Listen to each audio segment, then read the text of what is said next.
What's going on, y'all? Matt Lemoyne back here with another episode of Life After Moto.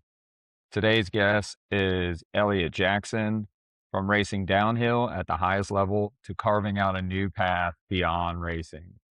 Eliot Jackson's story is one of resilience, reinvention, and purpose. Known for his speed and style on the bike, Eliot experienced firsthand what many athletes face when racing stops: figure out what comes next.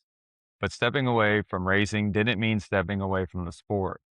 Elliott transitioned into broadcasting, storytelling, and building a life beyond the podium while staying connected to what he loves. On this episode of Life After Moto, Eliot Jackson joins us to talk about transitioning after racing, the challenges of starting a new chapter, and what it looks like when the helmet comes off. This is Eliot Jackson on Life After Moto. Once again, thank y'all for listening. If you like what you heard, please give it a thumbs up, subscribe, and please share. It really helps grow the channel and makes it to where I could pump out more of this content. Um, Once again, thank you so much for listening. Yes. What is up, Eli? How have you been, man? Man, I've been so good. I've been super, super good. The last time I remember seeing you was US Open, maybe? You guys were racing. I don't remember what year that was. It was like, I don't Oh even know. seven, Yeah, okay. or was Okay. it mini bike No, US no. Open? No, no. You guys were on big bikes, or like you guys were racing the whatever class. I remember that we were talking about the 30-second girl. I was cracking up. Yeah, hey, they always had some good-looking 30-second girls, that's for sure. That was one thing about Vegas and the US Open, man. They Uh, like to run around with no clothes on there, handing you out those little cards, like, on the corner, you remember yes, that? I haven't been to Vegas back, like, since then, but I remember as a kid, you're just, like, totally. walking around in the corners, and they're just handing you out those little cards, I'm like, I know. I always laugh because, but like, I feel like all of us, we went to Vegas so many times, like, when we weren't 21, and then, like, man, I've been back a couple times now for, like, mountain biking stuff or whatever, but, like, it's funny because, like, most people, like, you turn 21, it's like, "Yeah, I've never been to Vegas," and then everyone that raced moto was like, "I've been, like, 20 times," and, like yeah. It really is. I don't think I've ever been back to Vegas since I've been yes, 21. it's so good. I love it. It's so good. Heck yeah. I think I was thinking back on, like, when was the last time that I vividly really remember hanging out with you? And it's funny because it's kinda comes full circle, and I don't know if you even remember this, but it was the BMX jumps in the back of Lake Whitney, like, Dude, through the trees. I Do remember you remember those. that? Totally. It's crazy to think now, like, where you're at and what you're Yeah, doing, like, I could always find you and your brother wherever the BMX jumps were, all the totally. time, I remember those. and Those ones were some heavy ones. Like, it seems that way, but I think it's just how small we were, yeah. and then maybe not even that, just, like, they were always built next to a tree, like, or the lip was, like, off the side of a tree, and it's like, "Hey, there's a cliff, let's make a jump out of it." It was Yeah, never, like, no thought behind it, but yeah, yeah, yeah. yeah, Oh man, my God. what I wanted to start with, yeah, just kinda take us back to the beginning and, like, some of your some of the roots where I knew you and then Yeah, what you went on to and what you're doing now, and totally. yeah, from the beginning, man, like, I know you're an So Oklahoma kid. totally. So like yeah, grew up in Oklahoma, like started riding. It's funny now thinking back about it because like we started riding bikes at the same time, like backyard, building jumps, like all of that stuff. And then also started riding moto, and we would go out to this track in Oklahoma called 59th and Douglas, and it was like Raynard was out there, like who else was that? Like that was like Trey Bogle, like all of those dudes we would see out there. And then I didn't really get super serious about moto until I think I think I was like on 60s or so, like 11 or 12, and we started. my mom had moved out to California, and so we'd spend like summers in Oklahoma, winters in California, and that was like obviously when we met you guys, like Kyle Cunningham, like I feel like Texas at that moment, and like Oklahoma was there was like so much talent that came out of there. Like you could just go to yeah, like the state races and like I don't remember what that series was like, the Pro Circuit series or something The like Pro that. Circus series, yeah, I did, man, I was discussing that with Trey, like, dude, it's crazy how many It was people were crazy. there. Man, like insane, like so fast. And like all of you guys like ended up going that cohort ended up going and being some of the like the best people to ride motocross, which was just crazy. And so yeah, like we started racing a bunch, started going to the nationals. And I feel like I stopped when I was maybe like 14 or 15, but we like the last what year, 2 year, I guess. We like were on that extreme team green team, like my mom and dad and like the Hewitts like kind of got that together and like I won some championships in the C class and ended up like going to the Loretta's in schoolboy and man had like the best time. Like it's funny looking back, like I think I was at an age where I was yeah, like it just was fun. Like, I just remember Mhm, just having the best time, like, I definitely didn't train at that time, like, nearly as much as I should have. I remember I went to Loretta's, yeah. got smoked, and, but just loved, like, hanging out in people's motorhomes, like, have little Halo tournaments, like you were saying, like, go ride bikes, like, Yeah, the pit just so cool. bikes, the Totally, the pit golf bikes. carts, the Yeah, creeks, the rope swings, the jumps, man, yeah, it was like an adventure. yeah, The more I reflect on it, it's man, there's so many great memories and just yeah, all the experience like, childhood memories that uh-huh, it's like, "Dude, you really did that?" And yeah. it's yeah, there's some cool stuff went on. Our parents trusted us so Yeah. much. Like It was, and it's like it's funny too, like when you look back at it now, like as an adult, you're like, oh, there was like so many life skills we learned, like you taking care of yourself, you're like figuring out like all the sponsorship stuff, like all of the self-motivation stuff, like discipline. Um, man, I feel like amateur motocross, and I think especially in that era, it was so competitive. And like even if it wasn't as like polished maybe as it is now. It was so competitive. And like I think that it was just interesting to like do that. Like I like my dad didn't have any idea. Like we thought that he was good and then we realized I don't think he ever was like race anything but beginner. like Yeah. and so like we were all just kind of like learning as we went.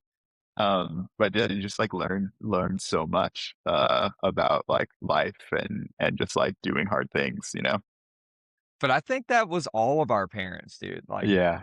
all of our parents hung out, like, they were all Yeah. doing their thing, and that was, like you said, the extreme team green, I remember that, and then that team became, like, a thing, and then Yeah. grew into something pretty big as far as, like, factory, and now I feel like there's, like, steps that team has, like, Yeah. merged to, over the years. But I do agree, I feel like we all leaned on each other, and it was, like, such a close-knit family that our parents trusted your parents and so Yeah. on and so forth. Like, they never had to worry about what we were doing and let's just being Yeah. little shitheads getting into stuff like that, but Totally. other than that, like, we didn't have to worry about someone taking us and running off with us. It was like, Yeah. Right. they're somewhere in this complex in one of these 2,000 motorhomes. Yeah. Call him over the PA, and we'll find little Johnny wherever he is. Like, he might be Yeah. in someone's trailer, but we will get him back, and it was like no Yeah. worries in the world, or at least that's how I remember it, and That's how it was. Like I feel like it was like that. I remember I always laugh. I can't remember what race we were at, but there was a race where I don't know what kind of food we had, but Malcolm Stewart, we would be out, everyone be out, and then you'd like we had rented a motorhome for that race. And like Malcolm would just be in our motorhome. Like hanging out, like eating some food or whatever. You'd be like, Malcolm, what's up, dude? Like, what are you up to? And he's like, oh, like just came by to get a snack or whatever. Yeah. We'd go out. Like, Isn't that funny though, man? It was everybody was like being from Louisiana, like I guess we always had people around, like, with the yeah, food, like, that was kinda like what yeah, we did yeah. was, You like, my guys, parents the cooked for jambalaya. everybody, yes, and I just that's how I remember it, but it's funny because you would just stop by anybody's place, you're like, "Hey, man, like, let me check what's in the refrigerator." Like, Yeah, open the totally. pantry, the snack drawer, and Yeah. Man, yeah, but so it's so Matt, you have to like tell me. So like we stopped in 2005. That was like our mhm. last year. And I feel like we got to like from the outside, there was like a couple years of like amateurs and everything that you guys like went through. And then obviously you started racing supercross and everything. But like what was that like? Like what was the process like going from, you know, where you were, like, I mean, what everyone had just, you guys were in B class, I guess, and then like getting a ride, like, what was that all like?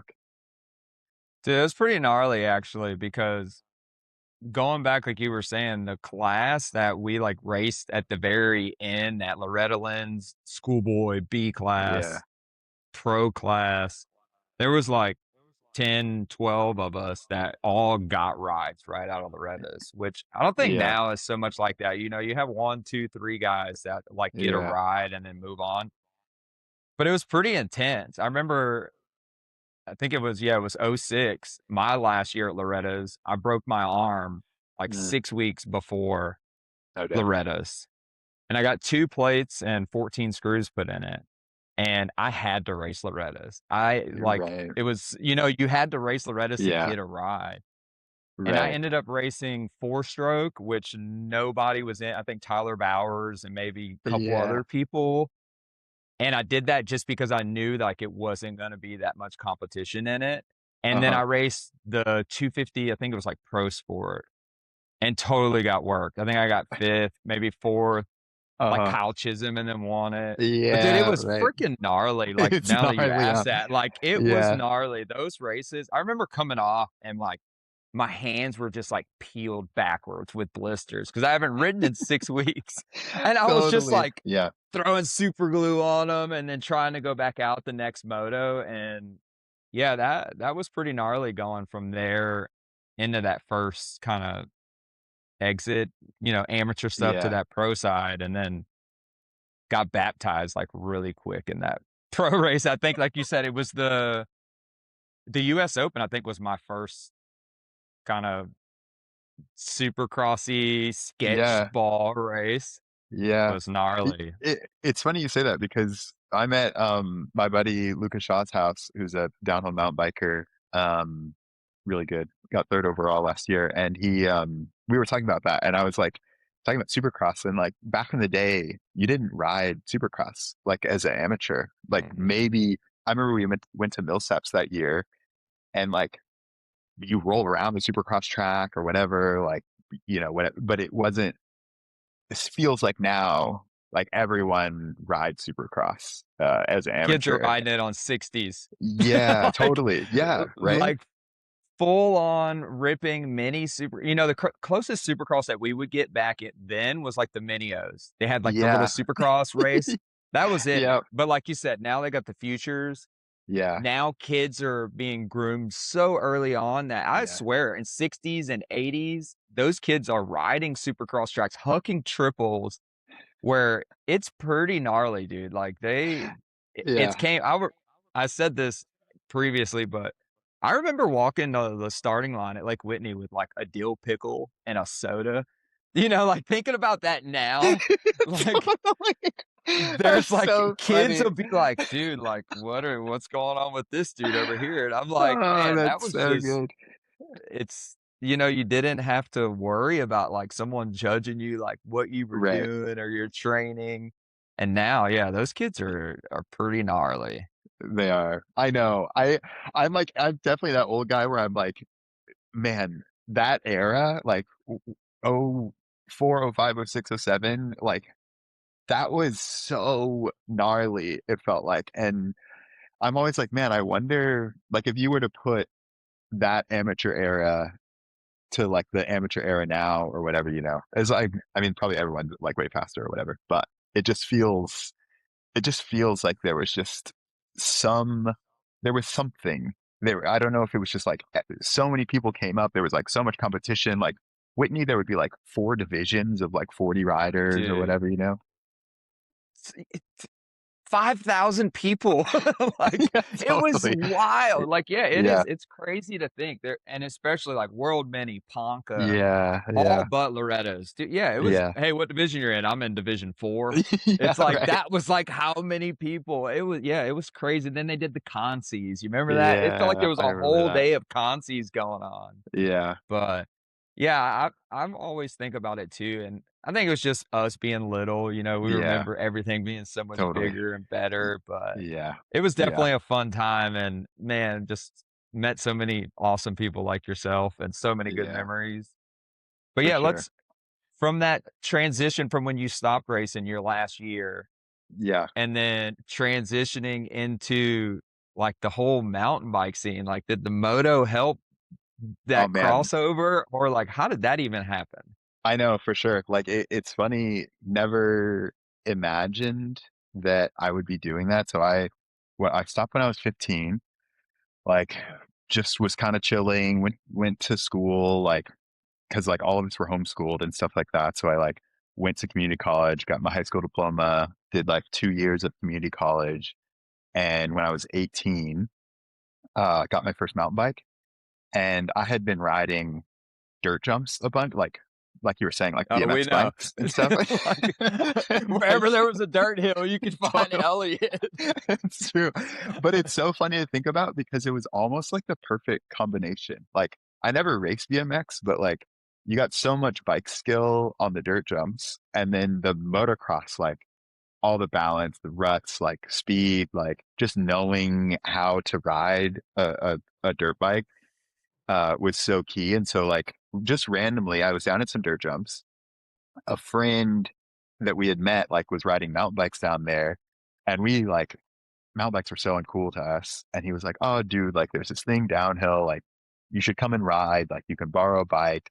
Went to like a local hill, tried it, like loved it. It was like it feels like riding a dirt bike, but a bicycle kind of thing. Like leaning Mhm. in, there's berms, there's ruts, there's jumps and stuff. And he was into racing. He didn't really race, but he was into racing. And he showed me a bunch of these videos with like the World Cup downhill, and most of them are in Europe. I was like, oh, Mhm. that's sick. Like the tracks look really cool. Like I've never really traveled that much and whatever. And so I was like, I just want to go and race a World Cup, which is like in that sort, it's like the equivalent to somebody like picking up a dirt bike and being like, hey, I like want to go and race like a supercross or I'm gonna whatever. race Anaheim 1 next year. and, I think like thinking back on, I was like, it was a combination of like being naive, but then like I guess like having those like skills. And so I spent like a year like riding, like whatever. And there was this whole, as it is in motocross, like I need to get my pro license. Okay. So I like race kind of like the amateur races. You had to win 2 races. I like won two. There's this race called Sea Otter in Monterey, which I saw Yeah. Tyler Villapoto at a couple of years ago, which is crazy. He's really good on a bike. I remember that I never did it, but I remember everybody always talking about it and doing like was it like weekly night races or not night races, just like a afternoon Oh, race or something down there? there There's a was mou some one. sort of mountain bike race that everybody would go do, like, for training purposes, but they would all go compete, and There yeah, I was never did it. one, you're probably thinking of Fontana. It was like Southern California. It was kind of by like Milestone, that Milestone track. Oh, yeah. It was the worst thing ever. Like it's a terrible track. Like the hill was tiny, like it sucked. But yeah, so like what in 2010, I guess. So like this is 2010. Raced those 2 races, got my pro license, and then I needed like pro points. And so there was a couple, 2 races and national championships that you could get your pro points at. And I went around with my mom, like, back to kind of like privateer amateur days kind of thing. Um, Raced a couple, like crashed at a couple, went to national championships, like qualified fifth in pro. And was like, cool, like that's all I need. Like I just need a top 10 and crashed in the finals. And I was like, oh my God, like that's it for the year. Like that's the last chance I have to like get my points to go to a World Cup. And I'd been like reading the rule book for forever and was like, well, I can like petition to be in the USA jersey or whatever with the federation. It's like AMA kind of thing. Um, and he was like, well, there's like a lot of people wanting to go to this US race. It's the first time there's been a World Cup in the US. And I was like, well, there's one in Italy like next week. Could I like go to that one? And he was like, yeah, I guess so. So I like flew home, me and my brother Andrew, who like also, and like race motocross a lot, is like me, him, and my mom just went there, like no spares, no nothing. First time out of the country, like came back. My phone bill was like $2,000. So I didn't know you had to turn it off. I didn't know about jet lag either. Like I remember Dude. I like flew over, I got tired and I was like, man, like I'm tired. It's like 2 o'clock in the afternoon and like went to sleep, woke up at like 2 a.m., like didn't know what to do, went and walked the track like middle of the night. And that one is Oh man. it's super gnarly, that track. It's called Val d'Isole. And yeah, I was like practicing, like felt really good. And at the time it was like top 80 would qualify for the finals. And yeah, came down in finals. Like there was like a little gap you had to do from like route to route, like didn't quite make it, cased it, my chain broke. And I was like, Ah, dude, I just came across the world and like chain broke, but I was like, there's no pedaling from here down, like maybe a couple cranks to the finish, but I can like, if I have a really good run.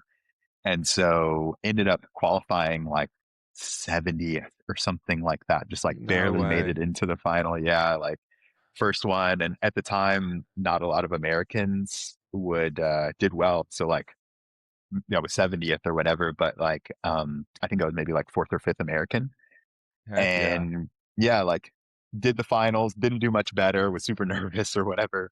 And Yeah. then went to that next one and kind of like that next year ended up getting like a contract with Yeti. It's like and that Hell yeah. was yeah, So let me that was ask you it. this. How does a guy from Oklahoma, where it's the flattest of flat Wildest places thing. in the world, like just cornfields and I everything else know. you can imagine, red dirt, Yeah. go to one of the biggest mountains or biggest mountains all over the world Yeah. and just bomb these hills? Like, how does that even like happen I at know.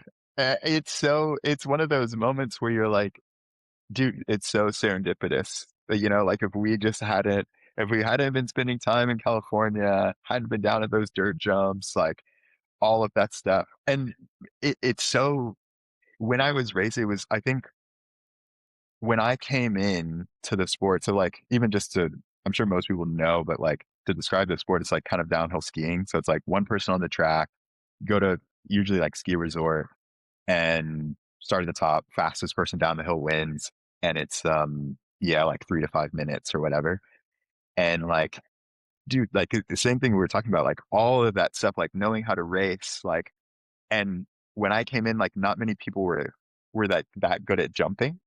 Hmm. There like weren't many jumps on like downhill tracks and stuff like that. And I think from like the motocross background, that Yeah, was kind of like something I brought to the sport, like being able to scrub a little bit. And like I wasn't even a great jumper when dude. I rode motocross, but like it's yeah, I don't know, it's something just clicked for me on the bike and like it, I just felt so good. Felt so good. That's awesome, man. I remember seeing the videos and just the jumps that you were posting, and I'm like, "Holy hell, you're hitting that without a motor? Like, Yeah, that is right. huge." Like, no way whatsoever would I do that's pretty much going, like, just going down the hill, your bike blowing up, and you're just like, "Hey, I'm just gonna go sit Yeah, down here right. and hope I got the speed." So, Shift to neutral. yeah, let's put it in neutral. We're gonna ride this thing out. We're gonna hit an 80 footer, and then there's a uh turn right after it. yeah, right. Yeah, But it was so cool. And like it was funny, like throughout my career, like kind of yeah, for like a lot of it I was kind of like top three in the US, like got some podiums at national champs and like top 20 at those World Cup races and stuff like that. And it was there were so many full circle moments, I think, for me. Like I started training with this dude Jared Kolick. who kind of came from BMX, like lived in Santa Barbara, kind of near me. And then he ended up training at or he was training at the same gym as this dude, Peter Park. And Peter trained Roxon and Chad. And then No Chad way. ended up training with Jarrett. And so like I got to go out to like Reed's house and like Yeah. train there or whatever. But it was, little whatever 14, 15-year-old me would have never imagined that I would be at like Chad Reed's house, like riding with him and Michael Byrne and like training and stuff like that. Like there was just so much little crossover moments that I Dude, thought were so how crazy. gnarly is that? Where like it really is just like, and I call it the spider web of life. Yeah, Like yeah, you're in certain points to like then put you in these I don't know, like where we are right now. It's just yeah, yeah, it's funny, totally. it's amazing to even be talking to you, it's crazy how you cross paths, you go somewhere else and then you're just where you need to be at that time and just Yeah, ride it out until, the journey gives you your next options. But yeah, that's totally. insane. Did you think that with the moto background, like that is why you excelled so much? And or how does the mountain biking relate? Because I know from Yeah, my experience with I didn't even know who he was at the time, but we did a mountain bike ride with Aaron Gwynn, like, yeah, back in the day, yeah, where we just climbed this hill forever. It was like the Fire Roads or something in yeah, California, yeah. and I remember we got to the top, he snapped a picture, and then he must have ended up posting it on Instagram or something like that, and dude, we just got flamed for, like, the next 2 weeks because we were all in spandex. And all these mountain bikers were like, "Dude, what the hell are you doing mountain Yeah, biking with these right. freaking losers?" Like, and then we're like, "Dude, like, we know what we're doing, like, what's Yeah, going like on we're here?" good. And Yeah, yeah, yeah, yeah. we totally got roasted forever. I say Yeah. forever. It seemed like just all the comments to him, and then Brock at the time was like, "Dude, do you not know who that is?" And I'm like, "No, dude, like, I ride motorcycles, not bicycles." He's like, "That dude's, like, the The guy. juice." Yeah. Yeah. Yeah, I knew that's who he was so after we got funny. flamed forever. Man, it is, yeah, like, and it's funny too because I've talked to Aaron and we must have just missed each other or something. Maybe he was like a Mhm. year after, or maybe he did like some California, mostly racing in California, but he like had moto background as well. Um, Yeah. and I wonder what it is like. There is definitely something. I the thing. It's funny because on the plus side, like, I always thought, like, riding ruts, like, it was anytime that there was ruts, I, like, loved it. I thought it was the best thing ever. Um, but the better I got at each one, like, the more opposite they are, where, like, a motorcycle, you're really trying to, like, pull yourself toward the bar like, you're getting yanked away from it, right? And you're, like, trying to pull Mhm. yourself away from it or, like, Yeah. pull yourself toward the bars. And on a mountain bike, you're going downhill, so you're really, like, doing a push-up the whole time. And kind of like same with the knees, like on a motocross bike, your knees are like you're gripping the seat, you're like steering like with that, like if your knees come out, like you're swapped out. And on a Yeah. mountain bike, it's almost the opposite, where you're like knees are out and you're letting the bike like really move around underneath you. Even like the turns, right? Like you sit in, you're lean with the bike on a mountain bike. You're like always bikes like over on the side of you, like you're really trying to like keep your weight up and down. And so Yeah. at the same time where they're like really good, like there's crossover skills, I think like at a higher level, they like diverge like almost completely, you know? Yeah. I could see that. I mean, yeah, you're going downhill the whole time. Right. So Yeah. And you're like always on the brakes. Like you're never yeah. like it's really rare to be like completely off the brakes on like a steep track. Really? And how now as far as training wise for that, if you're going downhill all the time, I know this is the people's concept with dirt bikes. Dude, you Yeah. sit down and you just give it It's the the same. gas. Like, It's the how hard same. is it? Totally. How gnarly is the training for downhill compared to moto or just in general?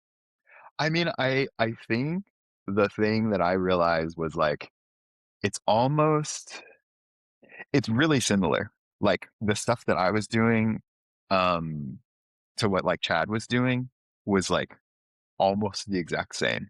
Um like we would go a little bit like it was a little bit more power stuff, a little bit like, a bunch of sprints and stuff like that. But like, man, still like training the same. Like off season, you're doing, big road rides, gym, like intervals, you go out, there's testing, like same as on a motocross bike. Like there's different shock tunes, different, rebound stacks. There's different, uh, everything, right? So you're like doing all of that same stuff. Like the bike doesn't make as big of a difference as it does like in motocross. Like a lot of people, you can go out and do pretty well on like a stock bike, like a just a production bike.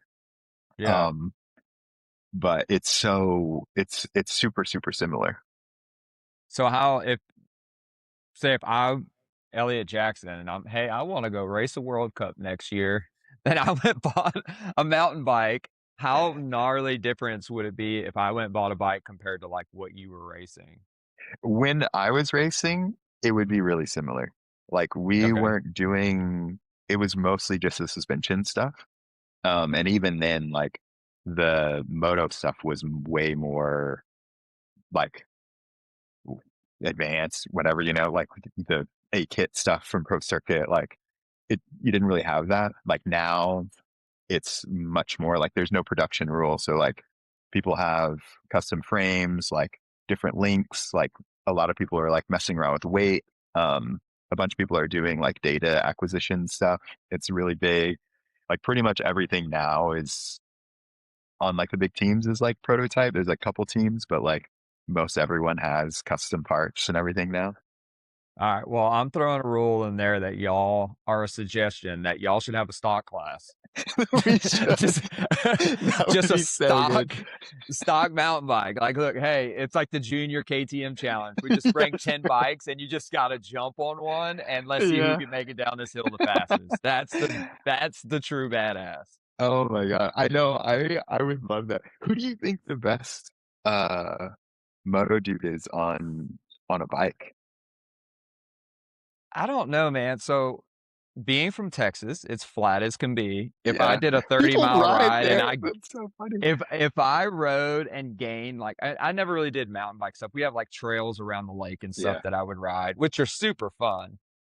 But if I would do like a 30-mile road ride, gaining 800 feet, like I was crushing it, dude. Like, Yeah. and then when Yeah. I would go train in Southern California and do those fire road Yeah. rides, dude, I was always tongue hanging in the sprocket and like Brock sitting there just talking, chatting my ear off going up the hill. Brock was super strong on a bike, and I think he Yeah. still He is. rode. Swanee was really Right. good.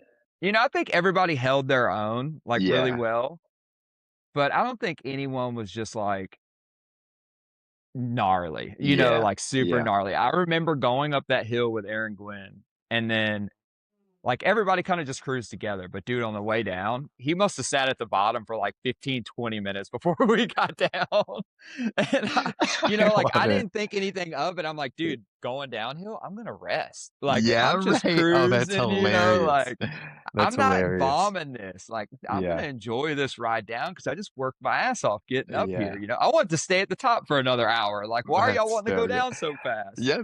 Yeah. Like the But good part was the uphill. yeah. But yeah, so let's pivot back to when you got your first deal, you Yeah. said you signed a contract. How was that contract's negotiation or contract, I guess, in general with bikes compared to like racing or if Yeah. you want to It share? totally. It's so interesting because I think because there's like so much variance in the result.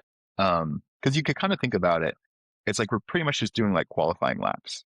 Um, and I think even more like it's like qualifying laps on like a really, really, really rough track, So like the spread from first to it's getting tighter and tighter like as years goes on, but like first to 10th might be like 8 or 9 seconds or something like that. So I think the thing that's interesting, so like the first contract I got, I like really just wanted to race. So they paid me like $5,000. I think I had to pay my way to the races. and then which was like more gnarly because they were all in Europe. And then I So had a your mechanic. flights, your hotels, I mean, just like pretty much all expenses. Yeah, I had to pay all of that stuff, and then I could pit with them, and they would work on my bike and like got bikes and everything like that, and then I could sell the bikes at the end of the year or whatever. And so like maybe broke even, like probably not. And then like my second contract, I think I got like 25 grand or something. And then like all expenses were paid and stuff like that. But it was interesting because like at that time, I was probably, I don't know, like top 30 guy. But Hmm. in mountain biking, like you go 1 week and the dude who gets like 25th can get a podium the next week. Whereas like Yeah. in motocross, like that's never gonna happen. Like you're never gonna have a dude who like doesn't make it into the main and then like wins the race the next week. But Yeah. I think it's I think it's just like it's a one lap thing. Like you're like right on the edge of everything. And so I've always thought that like mountain biking in general is like not a bad in terms of like sports, it's like not a bad um sport to make a living in. Like, I don't think like you tell me, but like the privateers and stuff like that in moto, like it's you're not getting that much money, and then like top dudes are making a lot, and obviously like top dudes in mountain Yeah. biking are they're not making what the moto dudes are, but they're Yeah. making a good living. And then like as I started getting better, like you get better contract and all of that Yeah. stuff. So Does the like say if you make the main or the cut or whatever it is, or I guess the finals, yeah, is there like bonuses throughout there, kind of like purse money that goes all the way on up, or is it more like your incentive based on sponsors? You know, like yeah, it's all sponsors. Like okay, the UCI, which is the federation, like globally, or I guess it's like FIM kind of thing.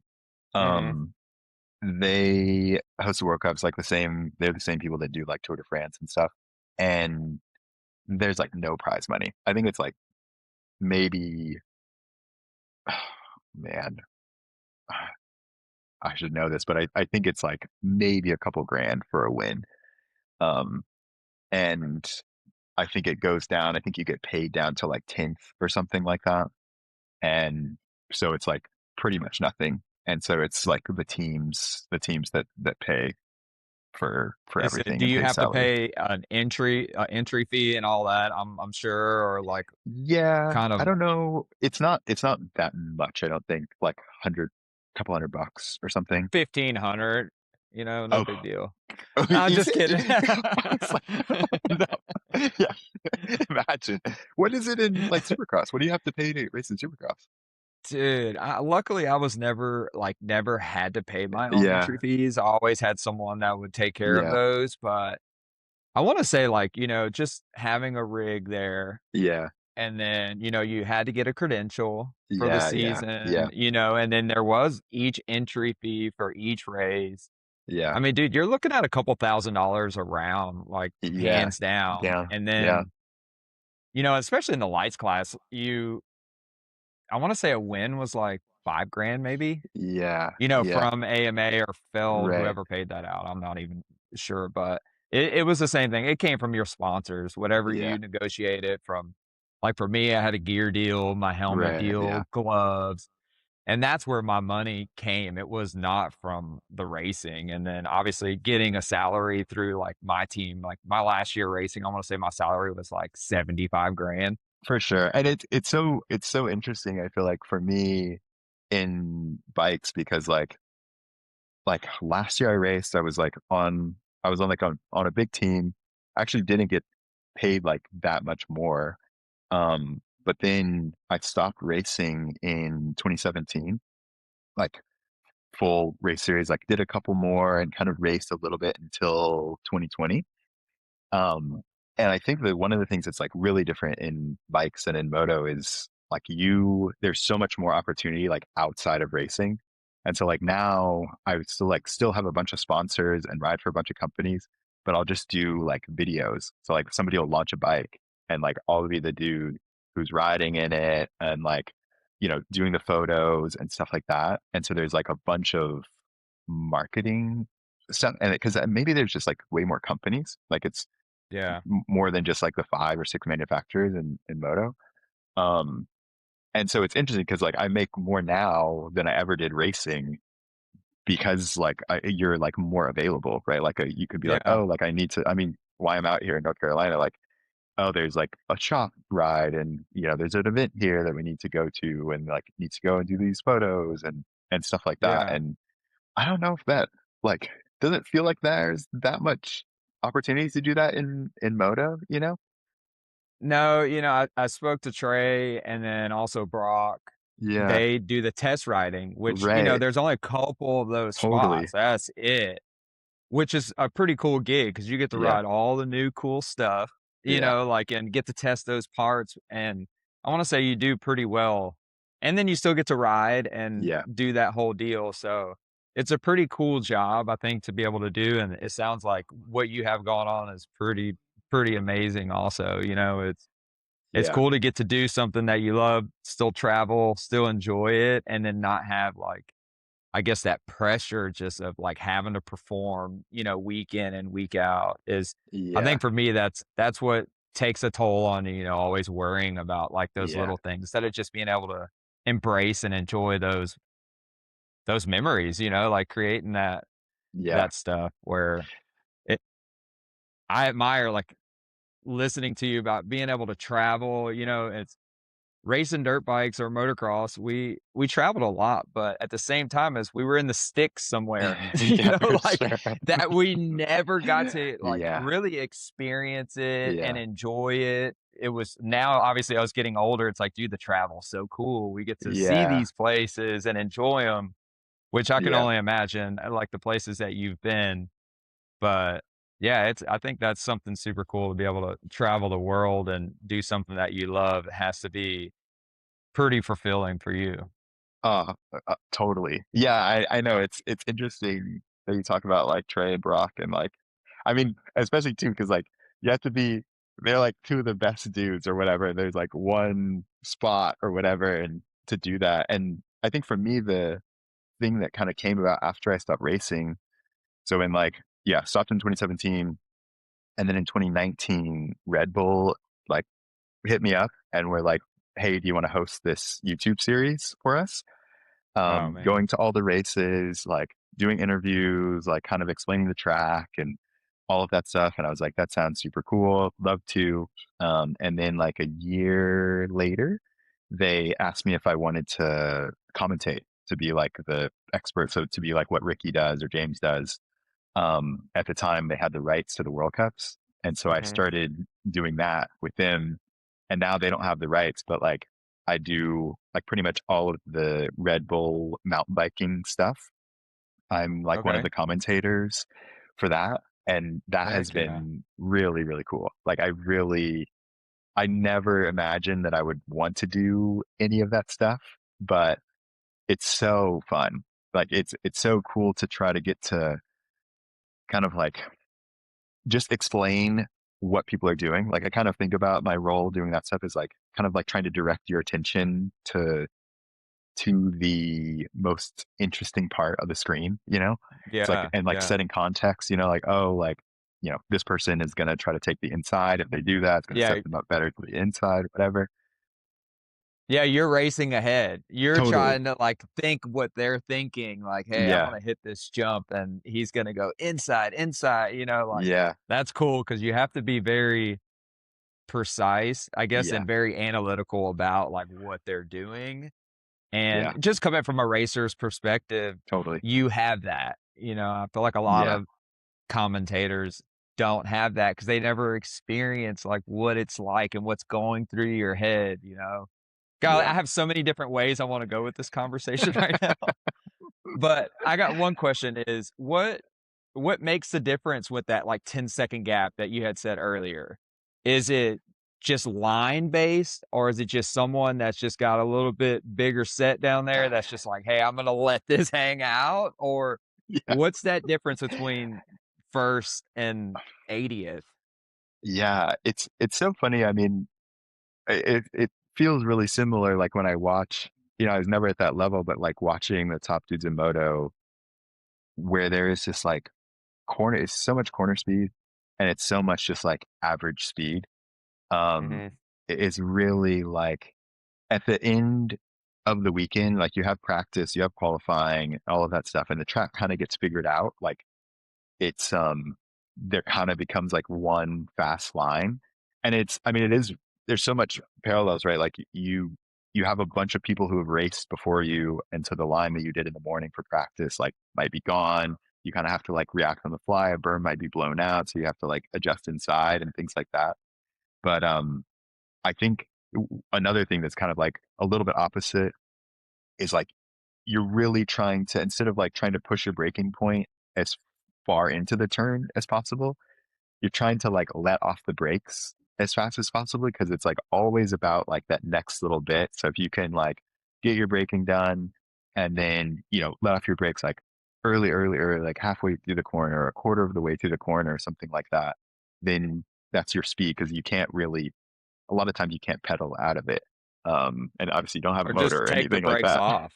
Yeah, Just right, take them off. yeah.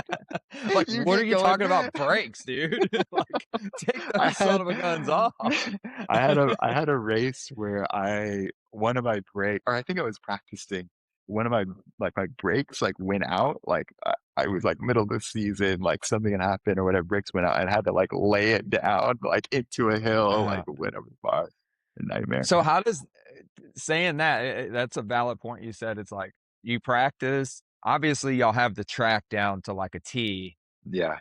but memorizing that, like, it maybe a rock comes up or something that you didn't see, and how gnarly is that adjusting that on the fly? Like, I mean, Yeah. if it was me personally and I had to go down a hill 3 times, I can almost guarantee you that I would not hit the same line twice Yes, because I right. would just be going for it, like, and I feel like racing, you did the same thing. Yeah, It's like you wanted to hit that same line and you're like, "Dude, I missed it again." Like, I yeah, just yeah, didn't do it. So how many times does that happen where you're just bombing the hill yeah. and you're Man, like, "Damn it, I really wanted to do that." it's so funny because I feel like when I was racing, like, I wasn't like, I feel like I was at the level to where I was, like, really focused on, like, hitting my lines, and I feel like when I would watch you guys ride, it was like, if I hit it, I hit it, and if I don't, like, all good or whatever, I really just need to, like, be wide open here or whatever.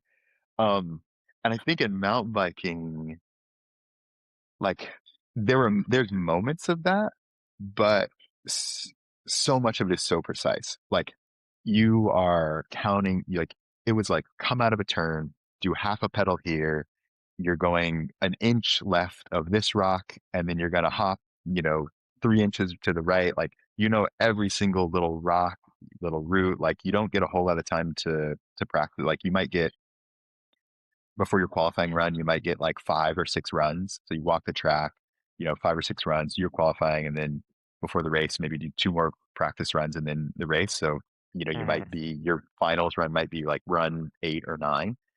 Um, and you're studying like GoPro, you're like going over the track in your head. And so like it's a funny thing to think about because if you were to like optimize for a qualifying lap, it would be like oh, I know every single thing. I know, like, exactly where I'm gonna let off the gas. I know exactly, like, where I'm gonna touch the brakes. I know exactly where I'm gonna shift, and, like, everything is, like it's almost like a routine, if you will, And mhm, then, like, in the final, you're really just trying to say, like, "How close can I get to that, like, to the limit?" Like, if you can do your World Cup finals run mhm. more than, like, 1 or 2 times, then you probably Yeah, weren't quite there, you know what I mean? Like, yeah.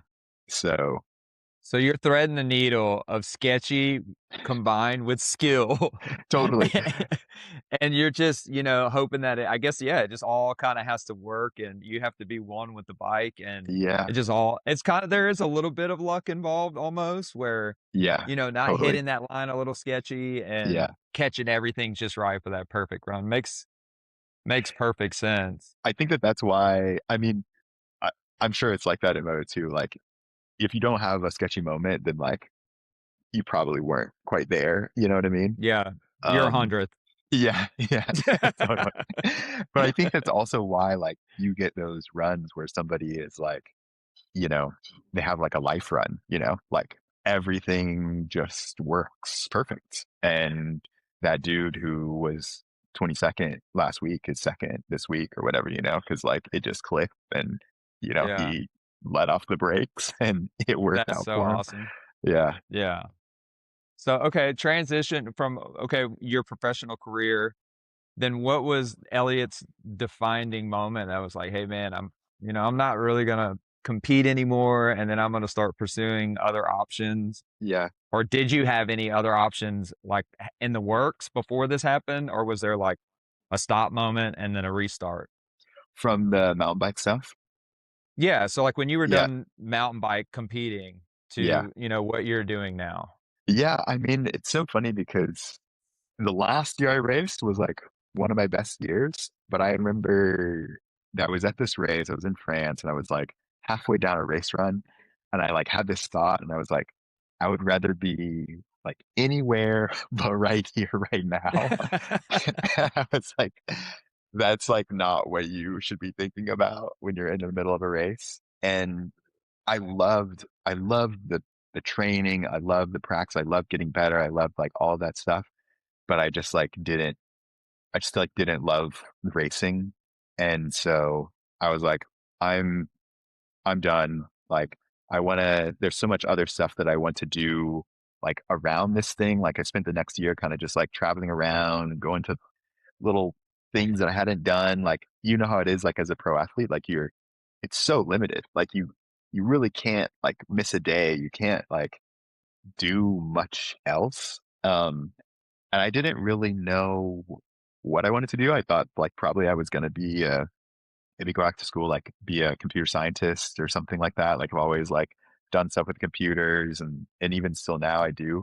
And it wasn't until yeah, like Red Bull hit me up like that following year. So like took that year off and then like they hit me up that I never thought I would work in anywhere near bikes, to be honest. Like Yeah, it just didn't really make sense.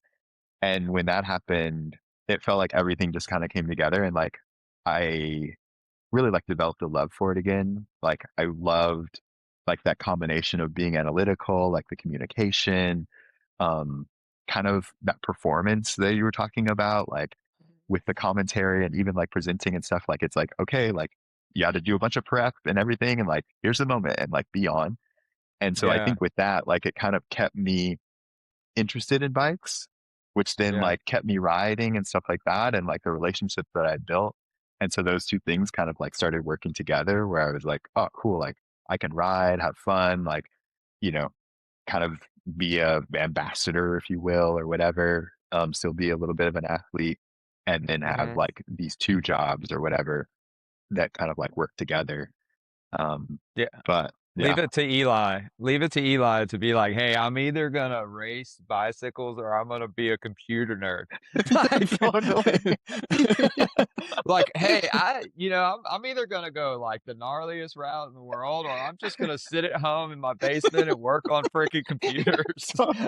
Like Put well, me at that the is just desk. like, Put me at let's the just desk. say, "Look, God put you where you need to be because you do not That's need to so be funny. behind a computer and just, like, That's typing so away. You're funny. too much of a Uh, great person, and thank you. I highly respect your parents, man. Uh, I like, yeah, seeing your brother and the stuff that yeah, he's doing and what you're yeah. doing, they raised some good boys, and, Thank you.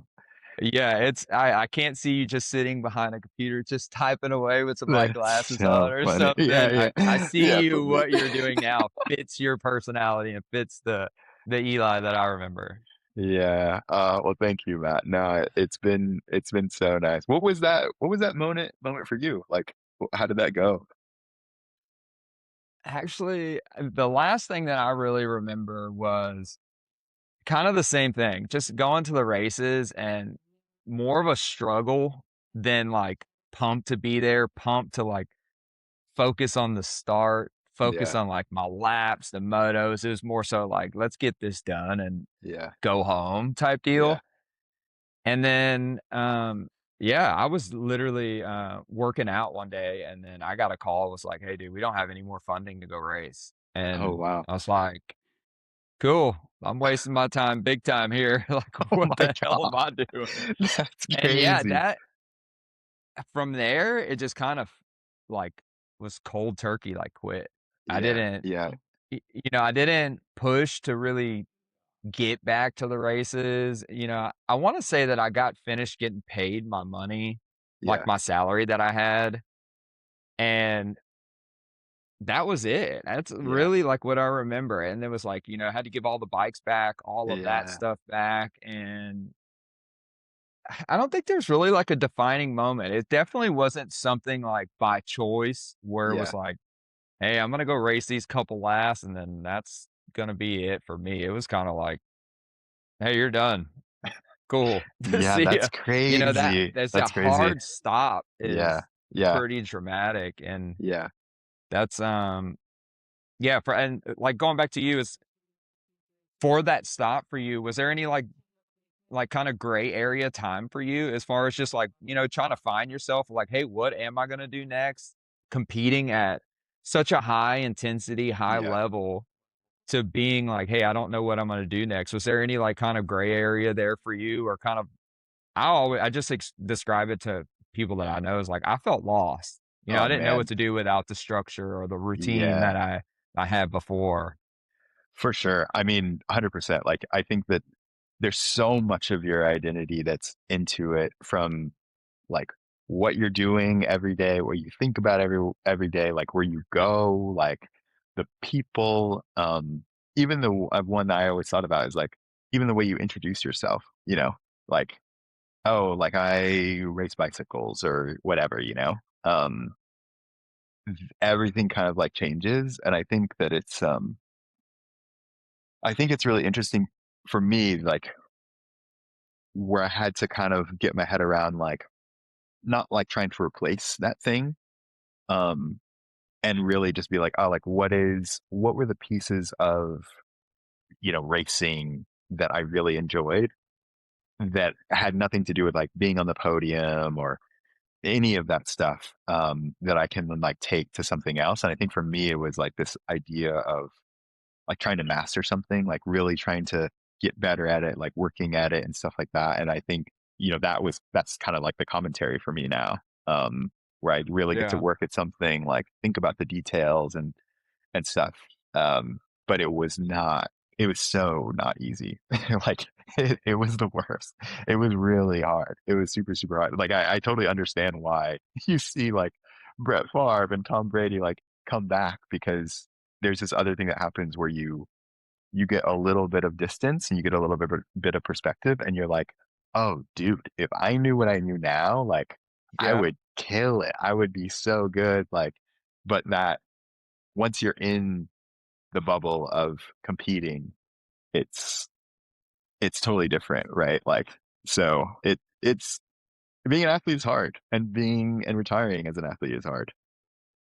Yeah, I think so. I think and that's why, like, I wanna talk about it because it's a weird transition and, like, a weird dynamic, and like you said, it's just I feel like it's so hard to, like, I don't know, I can't even put it into words. It's Yeah, like you said, you introduce yourself, you're like, "Oh, yeah, like, I'm Elliot, I ride yeah, bicycles," and yeah, it's hard to replace that, yeah, and I think I'm finally at the point now where it's like, dusting that off, and it's like, yeah, "Dude, gotta let that go," yeah, and, yeah, like, let's start that next chapter, but yeah, heck, for me, it's been 10 years, like, it's been yeah, quite a while, and totally. still just getting to that point now Yeah, where it's a very I think a very weird but real situations a lot of people go through, and you mhm, can see it with some of the moto guys that come back or, like, even for, like, mhm. one-off races, and Right, I think yeah, that line that you said, like, yeah. "If I knew what I knew now," I think I've said that, like, 900 times in the last 2 months, like, it's like remember our dads telling us, like, "You Oh need my to god. listen to me," and you're like, Yeah, "Screw you, right, dad, yeah. like, I'm not You get listening out to there. you." Yeah, Yeah, totally. "You Yeah, show me how to hit it." yeah, Yeah, I think it's weird being a parent now and seeing that with Yeah, my kids. right. Yeah, so it's a different dynamic, but it's pretty funny that I don't know, like, I'm about to be 37. How old are you? 30, I'll be 35 in a couple months. Or sorry, Golly, 36. I'll, dude, I'll be you're old as 36. hell. I know, dude, I know. That's like when we were amateurs, it was like, oh yeah, yeah, like Matt's and like who knows how old he is. He's way older than me or whatever.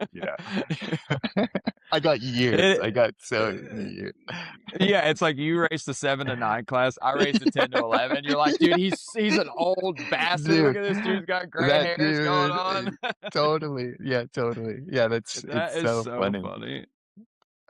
Alright, so It's so where good. does I got a question for you is where do you see yourself or where do you wanna be in 5 to 10 years from now? Do you have any expectations or, like, a place that you would like to see, or are you just kinda riding the wave and enjoying the now? Man, like I am doing my best to not have an answer to that question. Like, I feel like my whole life, I'm like somebody that is, I mean, all the stuff we talked about, I'm super analytical, like, really, like, love to, like, think deeply about stuff and, like, you know, what do I want to do? Like, all of that stuff. But I feel like the thing I've realized is, like, I just shouldn't it'll just happen as it happens, you know? Like, 5 years ago, 10 years ago, especially, like, if you would have told me in 2016, I was, like, middle of my racing career that I would be, like, where I am now, I would have been like, "Never, never in a million years," you know? And so I think it's really right now, I'm really just trying to be like, "Well, what do I like doing? Um, what am I good at? You know, what is interesting to me and of interest and who do I like being around? And like how can I just like do the best that I possibly can? Like work super hard at it. Um and just like enjoy it, try to be in the now because like these moments are super special. And so it's like if I just do that, like keep walking toward the goalpost, then I feel like it'll kind of work out. Um so hopefully that's what I'm trying to Yeah. do. No, I think that you're on the right track and you have the right mentality and you're super grounded. That's a very respectful answer. I feel like you can't obviously you can't sit here and be like, "Yeah, I wanna be here and here in 10 years," but I feel like, yeah, what you said is perfect. You can only focus on the now, and wherever God wants to take you through that Yeah. journey, that's where Elliot's gonna end up Yeah, regardless. And no matter totally. how many plans you make along the way, they're Yeah. never gonna go the way that you want them to go. That's what Yeah. I've found Yeah, out is I could totally. plan and it never, ever, ever goes the way that I want it to go. Yeah, and So it usually ends up better because like, I'm like, yeah, for sure, I would be like, "Oh, like, I wanna keep doing the commentary stuff, like, that's really cool," like, little bits and pieces, like, little projects getting going and stuff like that on the edges, and, like, the idea that I have for that, is like, "Okay, that would be great," like, the best version of that, like, is great, but usually life ends up, like, throwing you a curveball, and it ends up being probably more interesting than you would have thought, you know? whether you like it or not, Yeah. it's gonna happen. So you better Yeah. learn to like it, right? Embrace the suck. Yeah. That's what I say. Yeah, exactly. Yeah, But exactly. so do you find yourself do you still ride and whatnot now quite a bit, or you kinda I definitely don't ride nearly as much as I would like to, um, and but I have been riding a lot more this year. Like, I ride for Santa Cruz Bikes, and we do, like, a kind of a cool film every year. Um, Mhm. and we're gonna do one in like a month or so. Like the last couple ones we did were cool. We went to like Vancouver Island. We shot a bunch of stuff on like cable cam. So you like hook a cable from like one tree to the next, and it's like really long shots. And did that. And then like I play a lot of music, and so we did this like juxtaposition between like an e-bike and like a music studio, and I played the music for it and stuff like that. So I've been trying to ride a little bit to like get ready for the one that we're filming this year. Heck yeah. Um, and yeah, but I also like even like thinking about the moto stuff. I was like riding a little bit more, but like now the last time I rode, was actually probably me and one of my buddies went. Oh, I guess it was out here, a couple years ago, and man, it's like I love. There's nothing quite like motocross. Like you get in a flow, like feels good. I can only do like a quarter of a lap at a time now, but like it's so That good, quarter of a lap was just insane, money. You can hit insane. one turn good, and you're like, "My day is made." I am insane. I am so good at this. Yes. Well, that's so awesome, man. I definitely I need to get back on the track myself. I remember just those flowy sand tracks, Yeah, where you just yeah, get on one and you're feeling it. You don't even really have to hit any jumps, and that to me is a pretty good time. Where you said yeah. you're on the East Coast now? Right now, I live in Southern California, like a little Okay. bit north of LA. Yeah. But just like, yeah, out here for a little bit, doing some stuff, and then I'll head back tomorrow, actually. Cool deal. Well, I think your brother's riding enough miles for all of us Oh my on God. planet Earth, so I don't think I In think what you could world? we could sit back and just let this guy ride all the miles for us, but Oh man, I know. Never in a million years you think like the motocross racer and like pro BMXer, like street BMXer ends up being like a professional road bike rider.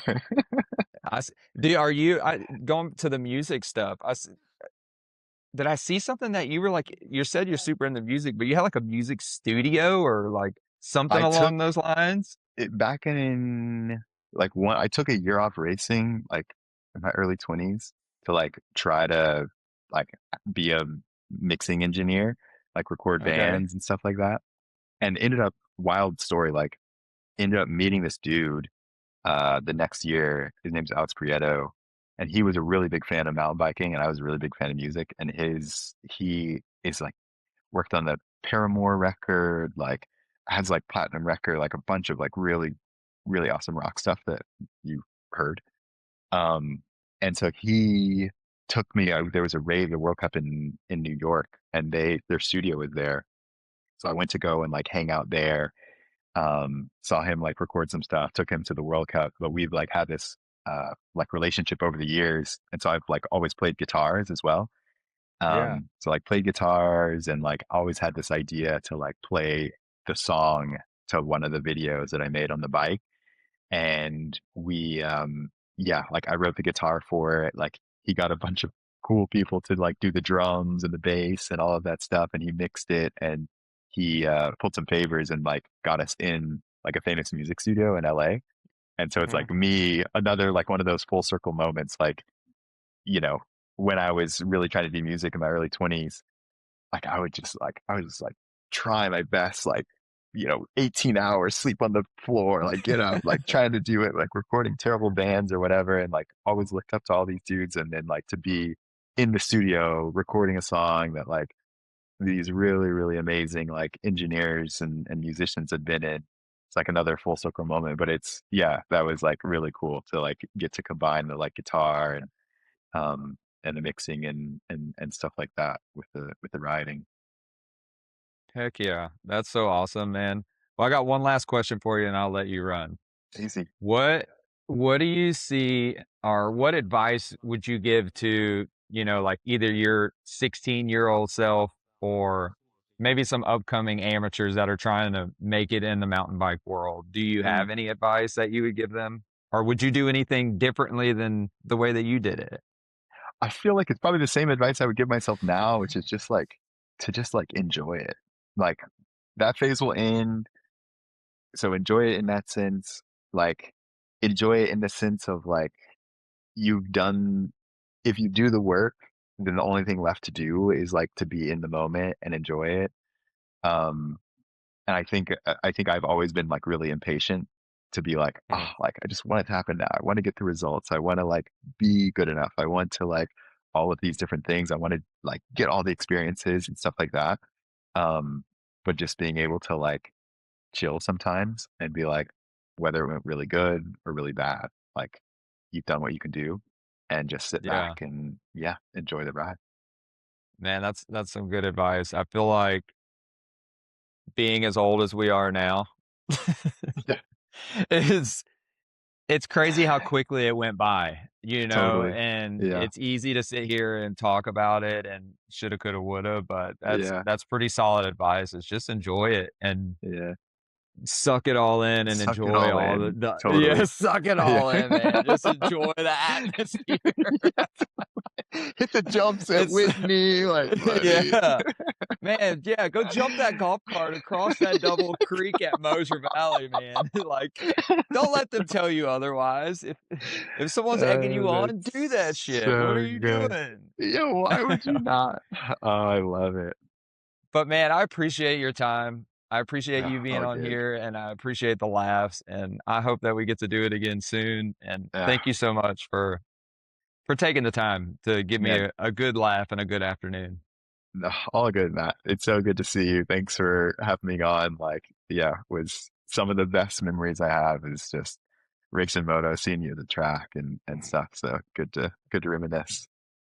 Good deal, Elliot. Well, I hope you're the best, and I'm gonna be looking for those Red Bull commentations from you and all those little short clips that here in the future. And I'll talk to you later, man. Okay, sounds good. See ya.